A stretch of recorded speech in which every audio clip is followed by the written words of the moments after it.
গল্প পালঙ্কে আজ আপনারা শুনবেন বিভূতিভূষণ বন্দ্যোপাধ্যায়ের লেখা গল্প অভিশপ্ত। এই গল্পে সাউন্ড ইফেক্ট, পোস্টার ডিজাইনিং ও ভিডিও এডিটিংয়ে আমি থাকছি রয় আপনাদের সাথে। তাহলে এবার শুরু করা যাক। আমার জীবনে সে একটা অদ্ভুত ব্যাপার সেবার ঘটেছিল। বছর তিনেক আগেকার কথা। আমাকে বরিশালের ওধারে যেতে হয়েছিল একটা কাজে। ও অঞ্চলের একটা গঞ্জ থেকে বেলা প্রায় 12টার সময় নৌকায় উঠলাম। আমার সঙ্গে এক নৌকায় বরিশালের এক ভদ্রলোক ছিলেন। গল্পে গুজবে সময় কাটতে লাগলো। সময়টা পুজোর পরেই। দিনটা মেঘলা মেঘলা কেটে গেল। মাঝে মাঝে টিপটিপ করে বৃষ্টিও পড়তে শুরু হলো সন্ধ্যার কিছু আগে, কিন্তু আকাশটা অল্প পরিষ্কারও হয়ে গেল। ভাঙা ভাঙা মেঘের মধ্য দিয়ে চতুর্দশীর চাঁদের আলো অল্প অল্প প্রকাশ হলো। সন্ধ্যা হওয়ার সঙ্গে সঙ্গে আমরা বড় নদী ছেড়ে একটা খালে পড়লাম। শোনা গেল খালটা এখান থেকে আরম্ভ করে নোয়াখালীর উত্তর দিয়ে একেবারে মোহনায় গিয়ে মিশেছে। পূর্ববঙ্গে সেই আমার নতুন যাওয়া। চোখে কেমন সব একটু নতুন ঠেকতে লাগলো। অল্প পরিসর খালের দুধারে বৃষ্টি স্নাত কেয়ার জঙ্গলে মেঘে আধো ঢাকা চতুর্দশীর জ্যোৎস্না চিকচিক করছিল। মাঝে মাঝে নদীর ধারে বড় বড় মাঠ, সটি, বেদ, ফার্ন গাছের বন জায়গায় খালের জলে ঝুঁকে পড়েছে। বাইরে একটু ঠান্ডা থাকলেও আমি ছইয়ের বাইরে বসে দেখতে দেখতে যাচ্ছিলাম। বরিশালের যে অংশটা সুন্দরবনের কাছাকাছি, ছোট ছোট খাল ও নদী চারিধারে, সমুদ্র খুব দূরে নয়। 10-15 মাইল দক্ষিণ পশ্চিমেই হাতিয়া ও সন্দ্বীপ। আর একটু রাত হলো। খালের দুপারের নির্জন জঙ্গল অস্ফুট জ্যোৎস্নায় কেমন যেন অদ্ভুত দেখাতে লাগলো। এই অংশে লোকের বসতি একেবারেই নেই, শুধু ঘন বন আর জলের ধারে বড় বড় হোগলা গাছ। আমার সঙ্গী বললেন, এত রাতে আর বাইরে থাকবেন না, আসুন চোয়ের মধ্যে আসুন। তারপর তিনি সুন্দরবনে নানা গল্প করতে লাগলেন। তার এক কাকা নাকি ফরেস্ট ডিপার্টমেন্টে কাজ করতেন। তারই লঞ্চে করে তিনি একবার সুন্দরবনে নানা অংশে বেড়াচ্ছিলেন, সেই সব গল্প। রাত প্রায় 12টার কাছাকাছি হলো। মাঝি আমাদের নৌকায় ছিল মোটে একটি। সে বলে উঠল, বাবু, একটু এগিয়ে গিয়ে বড় নদী পড়বে। এত রাতে একা সে নদীতে পাড়ি জমাতে পারবো না, বরং এখানে নৌকা রাখি। নৌকা সেদিকেই বাঁধা হলো। বড় বড় গাছের আড়ালে চাঁদ অস্ত গেল। দেখলাম অপ্রশস্ত খালের দুধারেই অন্ধকার ঢাকা ঘন জঙ্গল। চারিদিকে কোনো শব্দ নেই। পতঙ্গগুলো পর্যন্ত চুপ করেছে। সঙ্গীকে বললাম, মশাই, এই তো সরু খাল, পাড় থেকে বাঘ লাফিয়ে পড়বে না তো নৌকোর ওপর? সঙ্গী বললেন, না পড়লেই বরং আশ্চর্য হব। শুনে অত্যন্ত পুলকে ছোয়ের মধ্যে ঘেঁষে বসলুম। খানিকটা বসে থাকবার পর সঙ্গী বললেন, আসুন একটু শোয়া যাক। ঘুম তো হবেই না, আর এখন এ সময় ঘুমানোও ঠিক না। আসুন একটু চুপ করে চোখ বুজে থাকি। খানিকটা চুপ করে থাকবার পর সঙ্গীকে ডাকতে গিয়ে দেখি তিনি ঘুমিয়ে পড়েছেন। মাঝিও জেগে আছে বলে মনে হলো না। ভাবলুম, তবে আমি বা কেন মিথ্যে মিথ্যে চোখ চেয়ে থাকি। মহাজনদের পথ ধরবার উদ্যোগ করলাম। তারপর যা ঘটল সে আমার জীবনের এক অদ্ভুত অভিজ্ঞতা। শুতে যাচ্ছি, হঠাৎ আমার কানে গেল অন্ধকার বন ঝোপে ওপাশে অনেক দূরে গভীর জঙ্গলের মধ্যে কে যেন কোথায় গ্রামাফোন বাজাচ্ছে। তাড়াতাড়ি উঠে বসলাম। গ্রামাফোন? এ বনে এত রাতে গ্রামাফোন বাজবে কেন? কান পেতে শুনলাম, গ্রামাফোন না, অন্ধকারে হিজল হিনতাল গাছগুলো যেখানে খুব ঘন হয়ে আছে, সেখান থেকে কারা যেন উচ্চ কণ্ঠে আর্ত করুণ সুরে কি বলছে। খানিকটা শুনে মনে হলো সেটা একাধিক লোকের সমবেত কণ্ঠস্বর। প্রতিবেশী তেতলার ছাদে গ্রামাফোন বাজালে যেমন খানিকটা স্পষ্ট খানিকটা অস্পষ্ট অথচ বেশ একটানা সুরের ঢেউ এসে কানে পৌঁছায়, এও অনেকটা সেইভাবে। মনে হলো যেন কতগুলো অস্পষ্ট বাংলা ভাষারও কিছু শব্দ কানে এলো, কিন্তু ধরতে পারা গেল না কথাগুলো কি। শব্দটা মাত্র মিনিট খানেক স্থায়ী হলো, তারপরে অন্ধকার বনভূমি যেমন নিস্তব্ধ ছিল আবার তেমনই নিস্তব্ধ হয়ে গেল। তাড়াতাড়ি ছোঁয়ের বাইরে এলুম। চারিপাশের অন্ধকার ঝিঙে বিচির মতন কালো, বনভূমি নীরব, শুধু নৌকোর তলায় ভাটার জল কলকল করে বাঁধছে, আর শেষ রাতের বাতাস জলের ধারে কেয়া ঝোপে এক প্রকার অস্পষ্ট হয়ে আসছে। পাড় থেকে দূরে হিজল গাছের কালো গুঁড়িগুলোর অন্ধকারে এক অদ্ভুত চেহারা হয়েছে। ভাবলাম সঙ্গীদের ডেকে তুলি, আবার ভাবলাম বেচারেরা ঘুমোচ্ছে, ডেকে কি হবে, তার চেয়ে বরং নিজে জেগে বসে থাকি। দাঁড়িয়ে দাঁড়িয়ে একটা সিগারেট ধরালাম, তারপর আবার ছোঁয়ের মধ্যে ঢুকতে যাব এমন সময় সেই অন্ধকারে ঢাকা বিশাল বনভূমির কোনো অংশ থেকে সুস্পষ্ট উচ্চ আর্তনাদ করুণ ঝিঝি পোকার রবের মতো তীক্ষ্ণ স্বরে তীরের মতো জমাট অন্ধকারের বুক চিরে আকাশে উঠল। যাত্রীরা, তোমরা কারা যাচ্ছ? আমরা শ্বাস বন্ধ হয়ে পড়লাম, আমাদের উঠাও, উঠাও, আমাদের বাঁচাও। নৌকোর মাঝি ধড়মড় করে জেগে উঠল। আমি সঙ্গীকে ডাকলাম, মশাই, ও মশাই, উঠুন উঠুন। মাঝি আমার কাছে ঘেঁষে এলো, ভয়ে তার গলার স্বর কাঁপছিল। বললে, বাবু, ও বাবু, বাবু শুনতে পেয়েছেন? বাবু, ওই যে বাবু শুনতে পেয়েছেন? সঙ্গী উঠে জিজ্ঞাসা করলে, এই কি মশাই, কি ডাকলেন কেন? কোনো জন্তু জানোয়ার নাকি? আমি ব্যাপারটা বললাম। তিনিও তাড়াতাড়ি ছোঁয়ের বাইরে এলেন। তিনজন মিলে কান খাড়া করে রইলাম। চারিদিক আবার চুপ। ভাটার জল নৌকোর তলায় বেঁধে আগের চেয়েও জোরে শব্দ হচ্ছিল। সঙ্গী মাঝিকে জিজ্ঞেস করলেন, এটা কি তবে? মাঝি বলল, হ্যাঁ বাবু, ওই যে ভাই কীর্তি বসার ঘর। সঙ্গী বলল, তবে তুই এত রাতে এখানে নৌকা রাখলি কেন? বেকুব কোলাগার। মাঝি বলল, তিনজনে আছি বলে রাখলুম বাবু, ভাটার টানে নৌকো পিছাবার উপায় ছিল না বাবু। কথাবার্তার ধরন শুনে সঙ্গীকে বললাম, কি মশাই, কি ব্যাপার, আপনি কিছু জানেন নাকি? ভয়ে যত না হোক বিস্ময়ে আমরা কেমন হয়ে গেছিলাম। সঙ্গী বলল, ওরে, তোর সেই কেরোসিনের ডিব্বেটা জ্বাল, আলো জেলে বসে থাকা যাক, রাত এখন অনেক ঢের। মাঝিকে বললাম, তুই শব্দটা শুনতে পেয়েছিলি? সে বলল, হ্যাঁ বাবু, আওয়াজ কানে গিয়েই তো আমার ঘুম ভেঙে গেল। আমি এর আগেও দুবারে আওয়াজ শুনেছি। সঙ্গী বলল, এটা এই অঞ্চলের এক অদ্ভুত ঘটনা। তবে এই জায়গা সুন্দরবনের সীমানায় বলে, আর এই অঞ্চলে কোনো লোকালয় নেই বলেই শুধু মাঝিরা ছাড়া আর এই শব্দ কেউ শুনতে পায় না। এর পিছনে একটা ইতিহাস আছে, সেটা অবশ্য নৌকার মাঝিদের পরিচিত নয়। সেটাই আপনাকে বলি, শুনুন। তারপর ধুমায়িত কেরোসিনের ডিবায় আলো অন্ধকার বনের মধ্যে বসে সঙ্গীর মুখে কীর্তিপাশার গড়ের ইতিহাসটা শুনতে লাগলাম। 300 বছর আগেকার কাহিনী। মুনিশ খাঁ গড়ের সুবাদার। এ অঞ্চলে তখন 12 ভূঁইয়ার 2 প্রতাপশালী ভূঁইয়া রাজা রামচন্দ্র রায় ও ঈশা খাঁ। মসনদ ই আলীর খুব প্রভাব।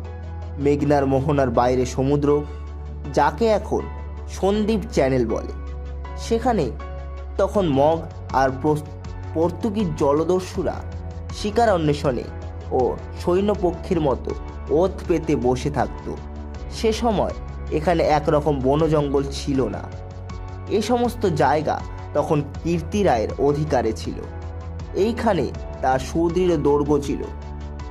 মগ জলদস্যুদের সঙ্গে তিনি অনেকবার লড়েছিলেন। তার অধীনে সৈন্য সামন্ত, কামান যুদ্ধের কোষা সবই ছিল। সন্দীপ ছিল পর্তুগিজ জলদস্যুর প্রধান রাজা। এদের আক্রমণ থেকে আত্মরক্ষা করার জন্য এ অঞ্চলের সকল জমিদারকেই সৈন্যবল দৃঢ় করে গড়তে হতো। এ বনের পশ্চিম ধার দিয়ে তখন একটা বড় খালের নদী পড়ত। বনের মধ্যে তার চিহ্ন এখনও আছে। কীর্তি রায় অত্যন্ত অত্যাচারী এবং দুর্ধর্ষ জমিদার ছিলেন। তার রাজ্যে এমন সুন্দরী মেয়ে কমই ছিল যে তার অন্তঃপুরে একবার না একবার ঢুকেছে। তাছাড়া তিনি নিজেও এক প্রকার জলদস্যু ছিলেন। তার নিজের অনেকগুলো বড় ছিপ ছিল। আশেপাশের জমিদারির মধ্যেও সম্পত্তিশালী গৃহস্থের ধনরত্ন, স্ত্রী, কন্যা লুটপাট করা মহৎ কার্যে সেগুলি ব্যবহৃত হতো। কীর্তি রায়ের পাশের জমিদারি ছিল কীর্তি রায়ের এক বন্ধুর। এরা ছিলেন চন্দ্রদ্বীপের রাজা রামচন্দ্র রায়দের পত্তনিদার। অবশ্য সে সময়ে এক পত্তনিদারের ক্ষমতা এখনকার স্বাধীন রাজাদের চেয়ে বেশি ছিল। কীর্তি রায়ের বন্ধু মারা গেলে তার তরুণ বয়স্ক পুত্র নরনারায়ণ রায় পিতার জমিদারির ভার পান। নরনারায়ণ রায় তখন সবে যৌবনে পদার্পণ করেছেন।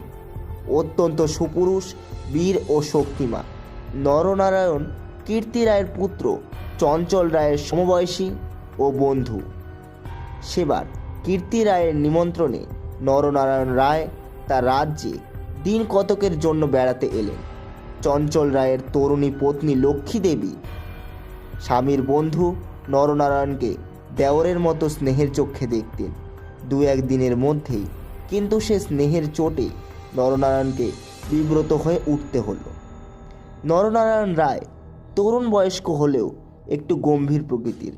বিদ্যুৎ চঞ্চলা তরুণী বন্ধুপত্নীর ব্যঙ্গ পরিহাসে গম্ভীর প্রকৃতি নরনারায়ণের মান বাঁচিয়ে চলা দুষ্কর হয়ে পড়ল। স্নান করে উঠেছেন, মাথার তাজ খুঁজে পাওয়া যায় না। নানা জায়গায় খুঁজে হয়রান হয়েছেন। তার আশা ছেড়ে দিয়ে বসে আছেন।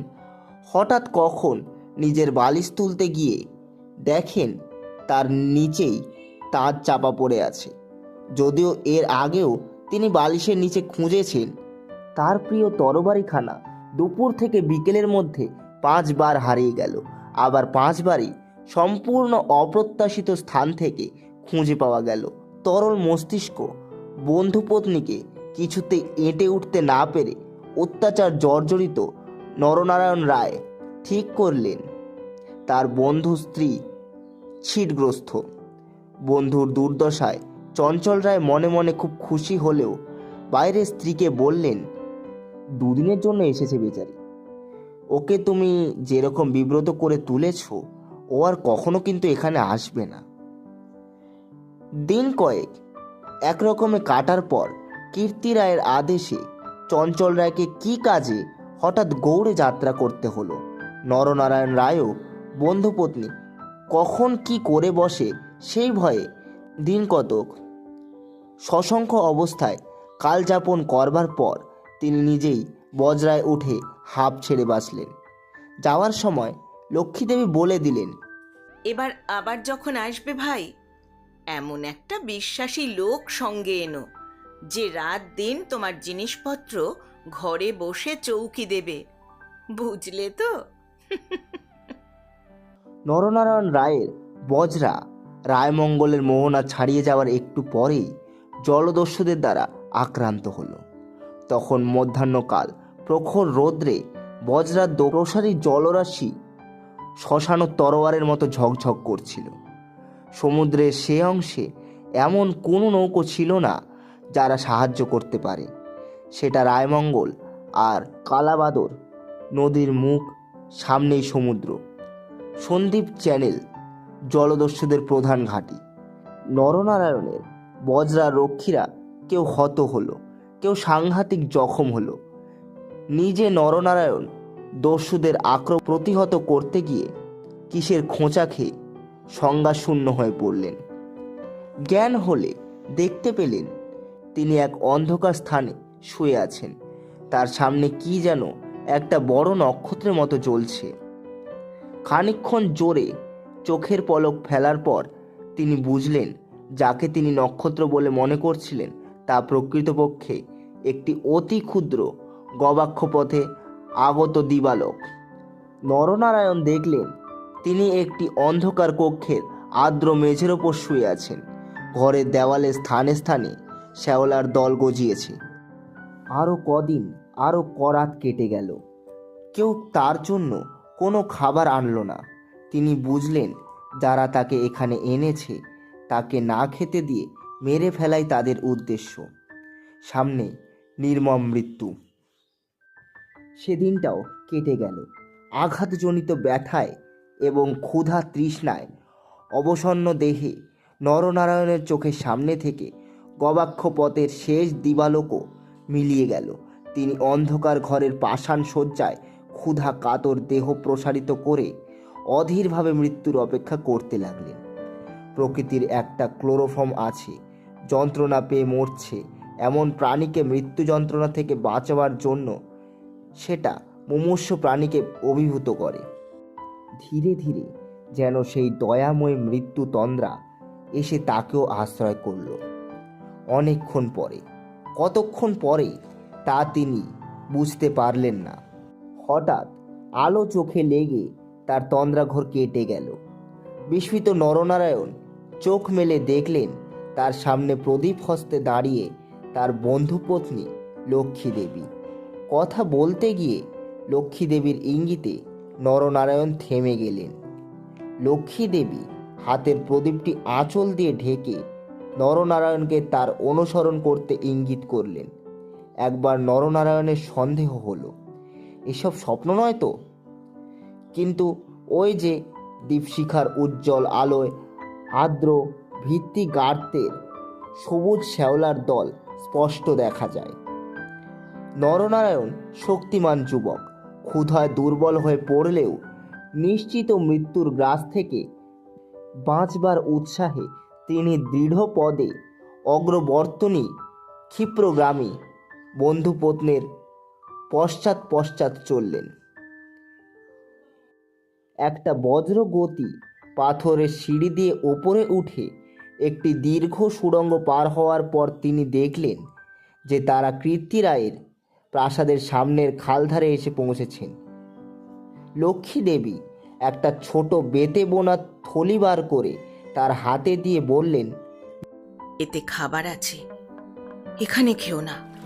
তুমি সাঁতার জানো, খাল পার হয়ে ওপারে গিয়ে কিছু খেয়ে নিও, তারপর যত শিগগির পারো পালিয়ে যাও। ব্যাপার কি? নরনারায়ণ রায় একটু একটু করে বুঝলেন। তার বিস্তৃত জমিদারি কীর্তি রায়ের জমিদারির পাশেই, এবং তার অবর্তমানে কীর্তি রায়ই দনোজমর্দন দেবের বংশধরদের ভবিষ্যৎ পত্তনিদার। প্রদীপের আলোয় নরনারায়ণ দেখলেন তার বন্ধুপত্নীর মুখে সে চটুল হাস্যরেখার চিহ্নও নেই। তার মুখখানি সহানুভূতিতে ভরা মাতৃমুখের মতো স্নেহকোমল হয়ে এসেছে।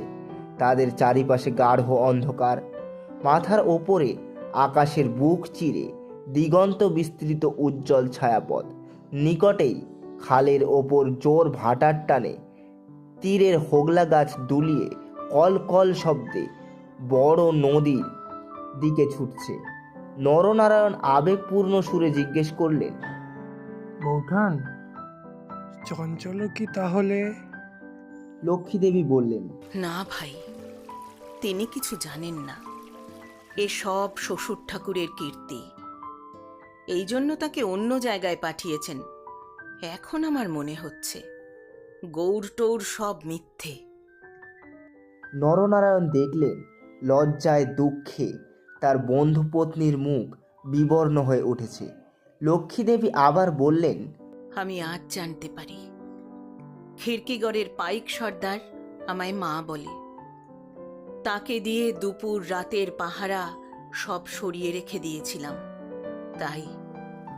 নরনারায়ণ বললেন, বৌঠাকুরন, আমার এক বোন ছেলেবেলায় মারা গিয়েছিল। তুমি আমার সেই বোন, আজ ফিরে এলে। লক্ষ্মী দেবীর পদ্মের মতো মুখখানি চোখের জলে ভেসে গেল।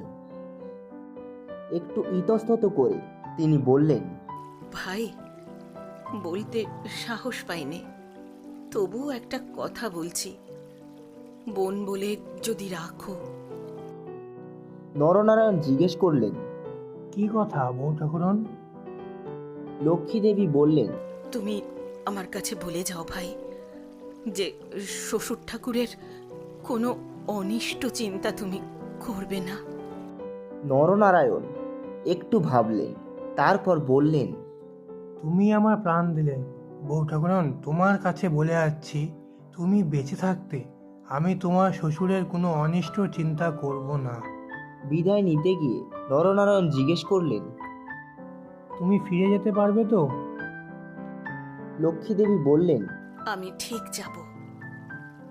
তুমি কিন্তু যত দূর পারো সাঁতরে গিয়ে তারপর ডাঙায় উঠে চলে যেও। নরনারায়ণ রায় সেই অন্ধকারে নিঃশব্দে খালের জলে পড়ে মিলিয়ে গেলেন। লক্ষ্মী দেবীর প্রদীপটা অনেকক্ষণ হলো বাতাসে নিভে গিয়েছে। তিনি অন্ধকারের মধ্য দিয়ে শ্বশুরের গড়ের দিকে ফিরলেন। একটু দূরে গিয়েই তিনি দেখতে পেলেন পাশের ছোট খালটায় দুখানা ছিপ মশালের আলোয় সজ্জিত আছে। ভয়ে তার বুকের রক্ত জমে গেল। ওরা কি তবে জানতে পেরেছে? দ্রুত পথে অগ্রসর হয়ে গুপ্ত সুড়ঙ্গের বুকে এসে তিনি দেখলেন সুড়ঙ্গের পথ খোলাই আছে।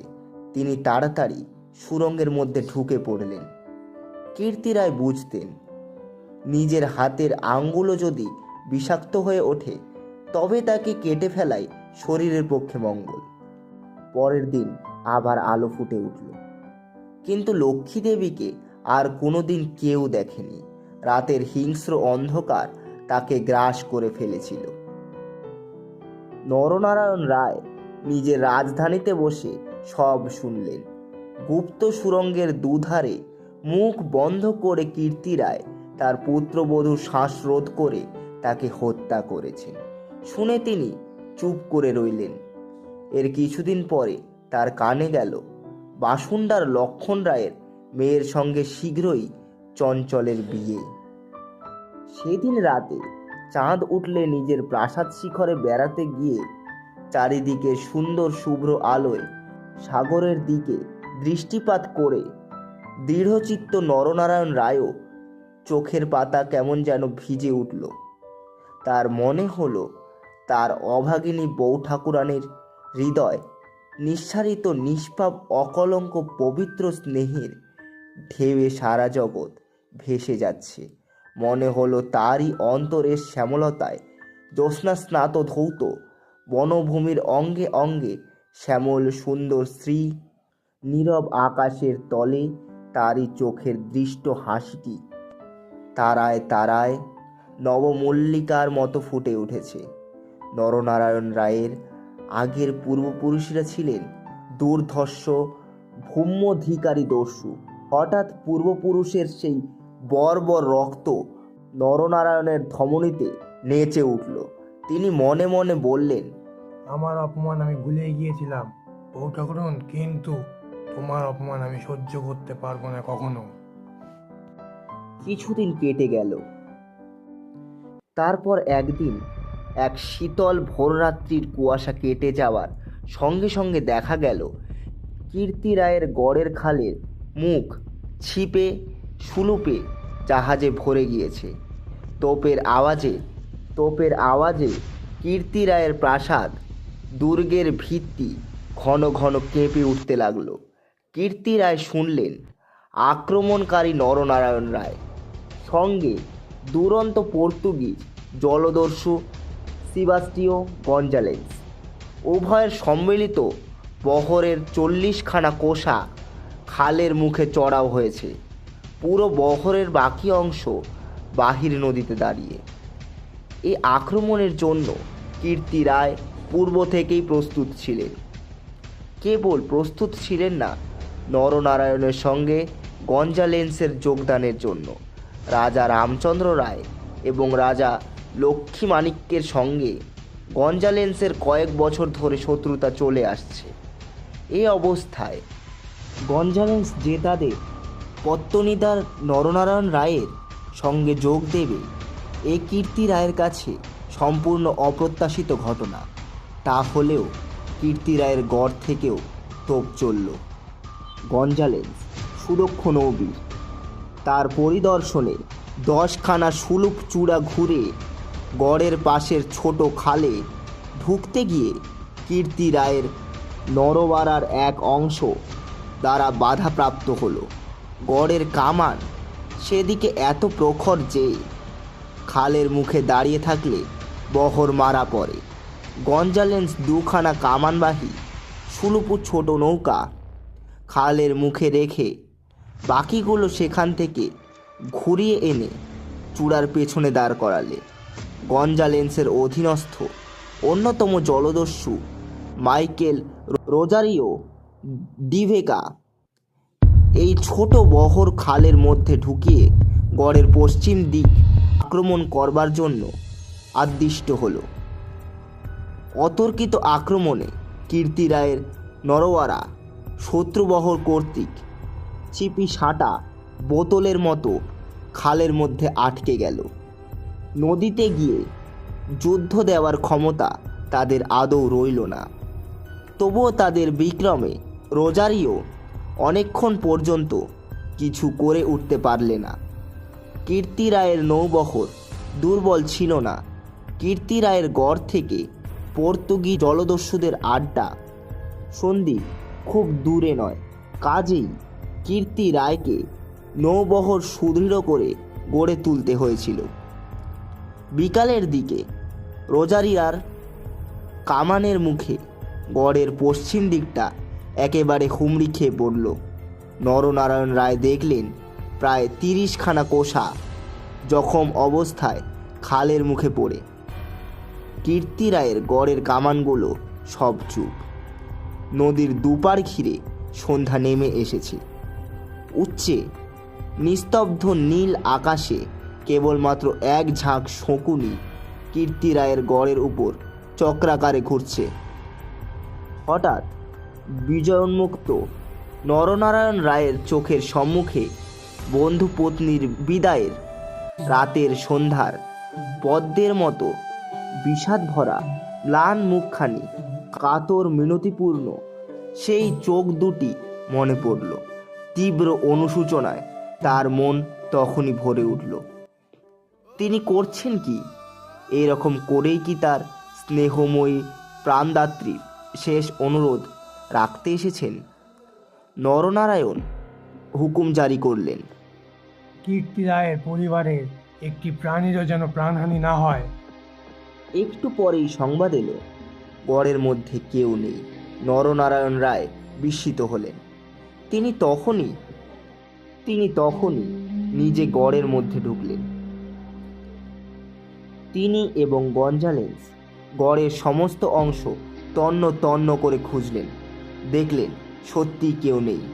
পর্তুগিজ বহরের লোকেরা গড়ের মধ্যে লুটপাট করতে এসে দেখলে মূল্যবান দ্রব্যাদির বড় কিছু নেই। পরের দিন দ্বিপ্রহর পর্যন্ত লুটপাট চলল। কীর্তি রায়ের পরিবারের একটা প্রাণীরও সন্ধান পাওয়া গেল না। অপরাহ্নে কেবলমাত্র 2খানা সুলুপ খালের মধ্যে মুখে পাহারা রেখে নরনারায়ণ রায় দেশে ফিরে এলেন। এই ঘটনার দিন কতক পরে পর্তুগিজ জলদস্যুর দল লুটপাট করে চলে গেলে কীর্তি রায়ের এক কর্মচারী গড়ের মধ্যে প্রবেশ করে। আক্রমণের দিন সকালেই এই লোকটি গড় থেকে আরও অনেকের সঙ্গে পালিয়েছিল। ঘুরতে ঘুরতে একটা বড় থামের আড়ালে সে দেখতে পেলে একজন আহত মুমূর্ষু লোক তাকে ডেকে কি বলবার চেষ্টা করছে। কাছে গিয়ে সে লোকটাকে চিনলে। লোকটি কীর্তি রায়ের পরিবারের এক বিশ্বস্ত কর্মচারী। তার মৃত্যুকালীন অস্পষ্ট বাক্যে আগন্তুক কর্মচারীটি মোটামুটি যা বুঝল তাতেই তার কপাল ঘেমে উঠল। সে বুঝল কীর্তি রায় তার পরিবারবর্গ ও ধনরত্ন নিয়ে মাটির নিচের এক গুপ্ত স্থানে আশ্রয় নিয়েছেন এবং এই লোকটি একমাত্র তার সন্ধান জানে। তখনকার আমলে এই গুপ্তধনগুলি প্রায় সকল বাড়িতেই থাকতো এবং এর ব্যবস্থা এমন ছিল যে বাইরে থেকে কেউ এগুলো না খুলে দিলে বেরোনোর উপায় ছিল না। কোথায় যে মাটির নিচের ঘর তা স্পষ্ট করে বলার আগেই আহত লোকটি মারা গেল। বহু অনুসন্ধানেও গড়ের কোনো অংশে যে গুপ্তস্থান ছিল তা কেউ সন্ধান করতে পারল না। এই রকমে কীর্তি রায় ও তার পরিবারবর্গ অনাহারে তিলে তিলে শ্বাসরুদ্ধ হয়ে গড়ের যে কোনো নিভৃত ভূগর্ভস্থ কক্ষে মৃত্যুমুখে পতিত হলেন। তার আর কোনো সন্ধানই হলো না। সেই বিরাট প্রাসাদ দৈর্ঘ্যের পর্বত প্রমাণ মাটি পাথরের চাপে হতভাগ্যদের সাদা হাড়গুলো যে কোনো বায়ুশূন্য অন্ধকার ভূকক্ষে তিলে তিলে গুঁড়ো হচ্ছে তার কোনো খবর পর্যন্ত জানে না। ওই ছোট খালটা প্রকৃতপক্ষে সন্দীপ চ্যানেলেরই একটা খাঁড়ি। খাঁড়ির ধার থেকে একটুখানি গেলে গভীর অরণ্যের ভেতর কীর্তি রায়ের গড়ের বিশাল ধ্বংসস্তূপ এখনও বর্তমান আছে দেখা যাবে। খাল থেকে কিছু দূরে অরণ্যের মধ্যে 2 সারি প্রাচীন বকুল গাছ দেখা যায়। এখনও এ বকুল গাছের সারের মধ্যে দুর্ভেদ্য জঙ্গল, তার 16 কাঁটা বন। তখন এখানে রাজপথ ছিল। আর খানিকটা গেলে একটা বড় দিঘি চোখে পড়বে। তারই দক্ষিণে কুচো ইটের জঙ্গলাবৃত স্তূপে অর্ধপ্রেথিত হাঙরমুখো পাথরের কড়ি, ভাঙা থামের অংশ 12 ভূঁইয়াদের বাংলা থেকে, রাজা প্রতাপাদিত্য রায়ের বাংলা থেকে বর্তমান যুগের আলোয় উঁকি মারছে। দিঘির যে ইষ্টক সোপানে সকাল সন্ধ্যায় তখন অতীত যুগের রাজা বধূদের রাঙা পায়ের অলক্ত করাক ফুটে উঠত, এখন সেখানে দিনের বেলায় বড় বড় বাঘের পায়ের থাবার দাগ পড়ে। গোখরা কেউটে সাপের দল ফনা তুলে ঘুরে বেড়ায়। বহুদিন থেকেই এখানে একটা অদ্ভুত ব্যাপার ঘটে থাকে। দুপুর রাতে গভীর বনভূমি যখন নীরব হয়ে যায়, হিনতাল গাছের কালো গুঁড়িগুলো অন্ধকারে যখন বনের মধ্যে প্রেতের মতো দাঁড়িয়ে থাকে, সন্দীপ চ্যানেলের জোয়ারের ঢেউয়ের আলোকোৎক্ষেপী নোনা জল খাড়ির মুখে জোনাকির মতো জ্বলতে থাকে, তখন খাল দিয়ে নৌকা বেয়ে যেতে যেতে মোমমধু সংগ্রহকেরা কতবার শুনেছে অন্ধকারে অন্ধকারে বনের এক গভীর অংশ থেকে কারা যেন আত্মস্বরে চিৎকার করছে।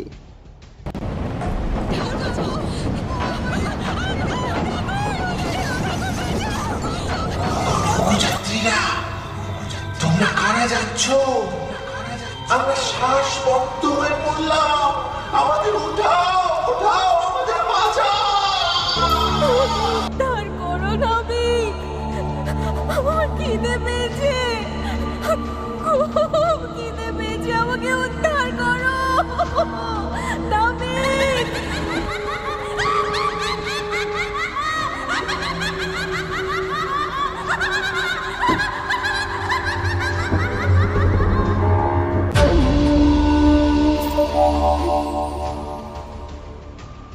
ভয়ে এ পথে আর কেউ নৌকো বাইতে চায় না। গল্প পালঙ্কে আজ শুনছিলেন বিভূতিভূষণ বন্দ্যোপাধ্যায়ের লেখা গল্প অভিশপ্ত। গল্প পাঠে সপ্তক, লক্ষ্মী দেবীর চরিত্রে অর্পিতা। এছাড়াও গল্পে পথসঙ্গী, নৌকোর মাঝি ও নরনারায়ণের ভূমিকায় আমি রয়। আজ গল্প পালঙ্কের সময় এ পর্যন্তই। ফিরছি আমরা পরের সপ্তাহে। ততক্ষণ শুনতে থাকুন গল্প পালঙ্ক। আপনার আমার গপ্পের আড্ডা প্রতি সোমবার রাত 8টা। এছাড়াও সবশেষে বলে যেতে চাই, আজকের গল্পে যেসব ঘটনা, বর্ণনা, স্থান, নাম, কাল, পাত্র এসব উল্লেখ রয়েছে সেগুলি কাল্পনিক, বাস্তবের সাথে কোনো মিল নেই। আর যদিও কোনো মিল থেকে থাকে তাহলে সে কি অনিচ্ছাকৃত বা কাকতালীয়? এসব ঘটনা বর্ণনা লেখক রোমাঞ্চকর আবহাওয়া বা প্লট তৈরির খাতিরে ব্যবহার করে থাকে। তাহলে আজ এ পর্যন্তই। ফিরছি আমরা পরের সপ্তাহে আরও একটি রোমাঞ্চকর গল্প নিয়ে। ধন্যবাদ।